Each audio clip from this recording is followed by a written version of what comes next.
Permanent గా నా life లో అడాప్ట్ చేసుకుని ఇక్కడ నుంచి తీసుకుని వెళ్తున్నానంటే first person is of course. మరి ఇలాంటి ఎంటర్టైనర్ కోసం ఒక అద్దరిపోయే పార్టీస్ ఈ నమ్మకం ఇక్కడ ఇక్కడ దొరికితే సన్నివేశాలన్నీ చూసి సాయంత్రానికి ఓకే రేపు ఇదే నామినేషన్ వాళ్ళకి దొరికింది అనుకున్నా నెక్స్ట్ డే పర్సెప్షన్ వాడిపోయింది. రీతుకి దెబ్బ తగ్గింది ఫస్ట్ నామినేషన్ లోనే తనకు దెబ్బ తగిలితే తినేదో ఆర్గ్యూ చేస్తుందేమో అనుకుంటున్నారు. తిన వాయిస్ విని but I'm the only person the face చూస్తున్నాను. ఫేస్ చూసి ఫేస్ లో బాగా అమాయకత్వం, భయం మూడు కలిపి ఒక మాట ఉంది. వాళ్ళందరూ మాటని పట్టుకున్నారు కానీ పాప అందరూ ఫేస్ చూడట్లే. ఎంత పాప అందరూ ఎలా అర్థం చేసుకుంటున్నారు, ఎంత జాగేసిందంటే ఆ రోజు నుంచి ఇంకా సాఫ్ట్ కూడా అలా ఏర్పడుతుంది ఈ మనిషి మీద.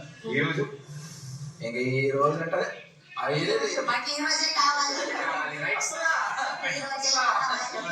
ఈ రోజు చెప్పే ఫస్ట్ మాకు ఈ రోజు కళ్యాణ్ అనేవాడు మారాడు, ఒక పర్ఫెక్ట్ గేమ్ అర్థం చేసుకొని గేమ్ లో దిగాడు కరెక్ట్ గా అంటే తనుజా వాళ్ళే. అది